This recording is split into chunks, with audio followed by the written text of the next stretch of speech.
श्री भौम कवच कुंडली में प्रथम भाव, चतुर्थ भाव, सप्तम भाव, अष्टम भाव या द्वादश भाव में मंगल है तो ये मांगलिक कुंडली कहलाती है। मंगल केतु अकस्मात देने वाला योग बनता है। मंगल शुक्र अंगारक दोष देने वाला है।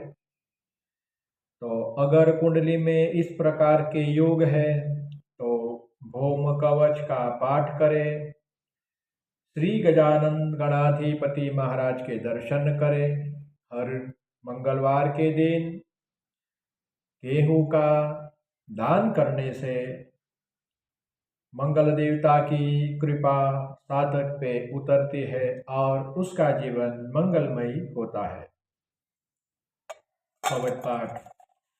शिखाया मंगल पातु भूमिपुत्रश्च मूर्धनि ललाटे धनहत्रा च चक्षुश्च धनप्रदः स्थिरासनक्षोत्रयोश्च महाकायश्च नासिके आस्यदन्तोष्टजिह्वा सुसर्वकार्याविरोधक हनो मे लोहिता पातु लोहिताक्षश्च कण्ठके स्कन्धयो रुभयो रक्षेत् श्यामगानं कुपाकर धरात्मजो भुजो पातु कुजो रक्षेत् करद्वयं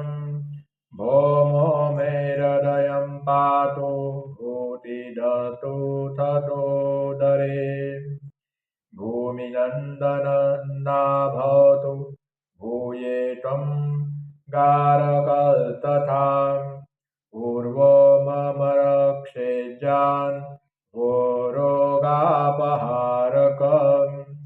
जन्धयो उष्टिकर्ता च अपहर्ता च उल्भयो पादाङ्गुष्ठौ च सततं सर्वकामफलप्रदम् शक्तिमा पूर्वतो रक्षेत् शूलं रक्षेश्च दक्षिणे पश्चिमे च धनुः पातु उत्तरे च सरस्तथा ऊर्ध्वषडानन पातु अधस्तात् पृथिवी सदा एवं न्यस्तशरीरोत्सो चिन्तयेद भूमिनन्दनम्।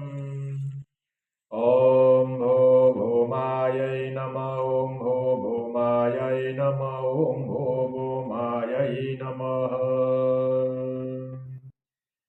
मंगल की शांति के लिए, मंगल दोष की अशुभ असर निर्मूलन करने के लिए भौम कवच का पाठ करें और जीवन मंगलमय करें।